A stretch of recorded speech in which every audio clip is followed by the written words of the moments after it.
Hello' students লৈ আহিছোঁ আজি কামৰূপ ৰুৰেল ডিষ্ট্ৰিক্টত হৈ যোৱা আছামিজৰ কুৱেশ্যন পেপাৰখন তো আজি কি আহি গ'ল সেইখিনি আমি চাওঁ তো ইয়াতে প্ৰথমে দিছে ভাৰতীয় সংস্কৃতিৰ প্ৰাণ কি সেইটো কুৱেশ্যন আহিছিলে তিনিটা লিখিবলৈ আহিছিল দেৱজিৎ ভূঞাৰ জন্ম ক'ত হৈছিলে দশম শ্ৰেণীৰ শ্ৰেণীকোঠাত সোমোৱা শ্ৰেণীৰ শিক্ষকগৰাকীৰ নাম কি 2 নম্বৰে দিছে যিকোনো দুটা লিখিব দিছে তিনিটা অপশ্যন আছে এজন সফল উদ্যোগী হ'বলৈ কি গুণৰ প্ৰয়োজন আৰ্টৰ বিপৰীত পন্থা দুটা কি উত্তৰ ভাৰতৰ সংগীতে কি বস্তু আমাৰ চকুত পেলায় 3 নম্বৰ কুৱেশ্যন দিছে ভাৰতীয় সংস্কৃতি এক বিৰাট সমন্বয়ৰ বস্তু এই কথাষাৰ কিমান দূৰ যুক্তিযুক্ত ভাৰতীয় সংস্কৃতি পাঠটোৰ আধাৰ বিচাৰ কৰা অৰুণিমা সিনহাৰ এভাৰেষ্ট অভিযানৰ বৰ্ণনা দিয়া 4 নম্বৰে দিছে যিকোনো দুটা লিখিব দিছে ভাইৰাছ কি ই কেনেদৰে কম্পিউটাৰ এটাৰ বিজুতি ঘটাব পাৰে শিক্ষক শিক্ষয়িত্ৰীসকলে অৰণ্য দৰ্শনৰ কাৰ্যসূচী কিয় বাতিল কৰিব খুজিছিল ইয়াৰ পিছৰ পৰিস্থিতি কি হ'ল বহলাই লিখা তাৰপিছতে আছে উদ্যোগী পুৰুষ সিংহৰ সমান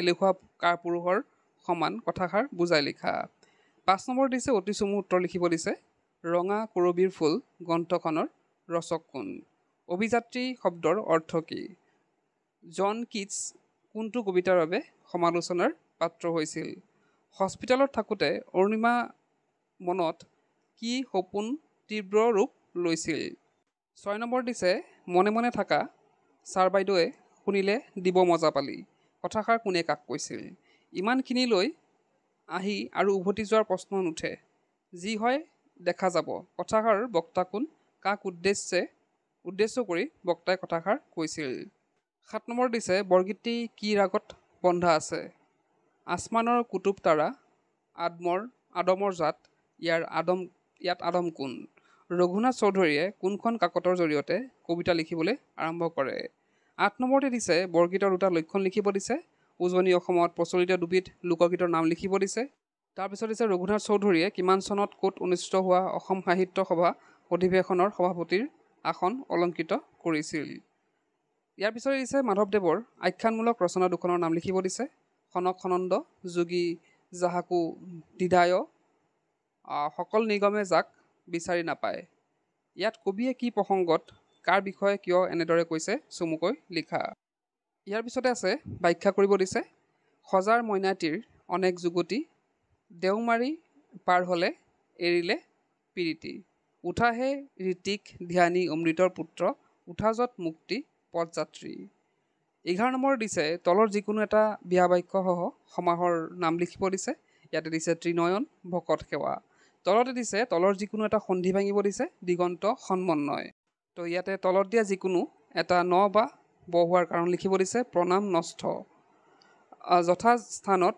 জ্যোতিচিহ্ন বহুৱাব দিছে শিক্ষকে সুধিলে তুমি কালি স্কুললৈ নাহিলা কিয় নাহিলা 19 নম্বৰ দিছে তলত দিয়া যিকোনো এটা অৰ্থ প্ৰকাশক বাক্য ৰচনা কৰা অজিন পতকী পানীতলৰ কাইট বিপৰীত শব্দ লিখিব দিছে দেহদ্ৰোহী অতিবৃষ্টি ইয়াৰ পিছতে আছে এটা শব্দত প্ৰকাশ কৰা যিকোনো এটা চুহি খোৱা বস্তু ঘৰতে থাকি কৰিব পৰা উদ্যোগ সমাৰ্থক শব্দ লিখিব দিছে জননী কপাল তাৰপিছত দিছে তলত দিয়া যিকোনো এটা পত্ৰই ভাঙি দেখুৱাব দিছে নাচনী মৰমীয়াল ইয়াৰ পিছতে দিছে যিকোনো এটা উত্তৰ লিখিব দিছে এটা প্ৰথমটো দিছে ভাৱ সম্প্ৰসাৰণ কৰা লাগি থাকিলে মাগি নাখায় ইয়াৰ পিছত আছে 4 নম্বৰ পেজত খ নম্বৰ দিছে তোমাৰ বিদ্যালয়ৰ ছাত্ৰ ছাত্ৰীৰ খেল ধেমালিৰ অধিক সা সুবিধা কৰি দিবলৈ বিদ্যালয়ৰ প্ৰধানলৈ ছাত্ৰ ছাত্ৰী একতা সভাৰ সম্পাদিকা হিচাপে তুমি এখন আবেদন লিখা আবেদনত নিজৰ নাম ঠিকনা নিলিখিবা তাৰপিছত দিছে তোমাৰ অঞ্চলৰ বাট পথ দলং নৰ্দমা আদি নষ্ট হোৱাত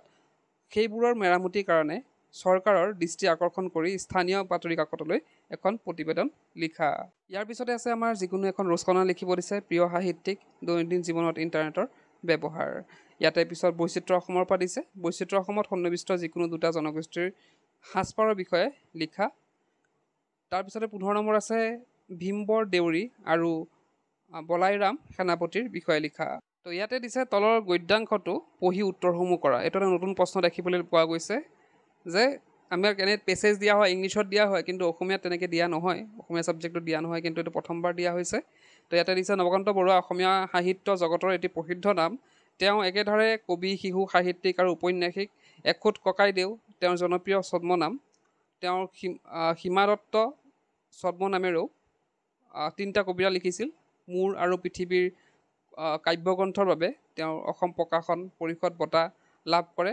1975 চনত ককা দেউতাৰ হাড় উপন্যাসৰ বাবে সাহিত্য একাডেমী বঁটা লাভ কৰে। 1976 চনত পদ্মভূষণ বঁটা লাভ কৰিছিল। 1990 চনত তেওঁৰ অসম সাহিত্য সভাৰ সভাপতিৰ পদ অলংকৃত কৰে। তেওঁ কটন কলেজৰ ইংৰাজী বিষয়ৰ অধ্যাপক আছিল। এতিয়া কি কৰিব দিছে চোৱা। তো ইয়াতে আনচাৰ লিখিব দিছে যে এখুত ককাইদেউ কাৰ নাম ছদ্মনাম আছিল? নৱকান্ত বৰুৱাৰ। আৰু এটা দিছে যে সীমা দত্ত ছদ্ম নামেৰে নৱকান্ত বৰুৱাই কেইটা কবিতা লিখিছিল? 3টা। তাৰপিছত দিছে মোৰ আৰু পৃথিৱীৰ কাব্যগ্ৰন্থৰ বাবে তেওঁ কি বঁটা লাভ কৰিছিল সেইখিনি পেছেজতে আছে। ককা দেউতাৰ হাড় উপন্যাস কাৰ ৰচনা? সেইটো জানোৱেই আমি নৱকান্ত বৰুৱাৰ।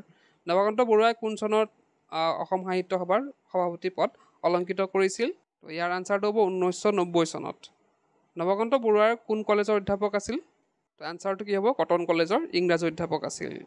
ইয়াৰ পিছত আছে তলত দিয়া যিকোনো দুটাৰ উত্তৰ লিখিব দিছে। ৰত্নোধতী কোন কি? নাগাৰ্জুন কোন? অত্ৰেয় ঋষিয়ে কি শিক্ষা দিছিল? তলৰ চমু উত্তৰ লিখিব দিছে। তক্ষশিলালৈ কোন কোন দেশৰ পৰা ছাত্ৰ আহিছিল? তাৰপিছত অম্বিকাগিৰি ৰায়চৌধুৰীৰ দুখন কবিতা পুথিৰ নাম লিখা। তলৰ যিকোনো এটা প্ৰশ্ন উত্তৰ লিখিব দিছে। প্ৰাচীন ভাৰতৰ বিশ্ববিদ্যালয়সমূহৰ চমু আভা দিয়া। তাৰপিছত আছে হিংসা দেশৰ ভেদাভেদৰ ঘৃণা ঘৃণী স্বাৰ্থ ভেমৰ উক্ত কবিতাভাগি আলোচনা কৰিব দিছে। যিকোনো এটা প্ৰশ্ন উত্তৰ লিখিব দিছে। অম্বিকাগিৰি ৰায়চৌধুৰীৰ পিতৃৰ নাম কি আছিলে? কবিয়ে চাই থাকোঁতে মুখ কিহেৰে ভৰি পৰিছিল?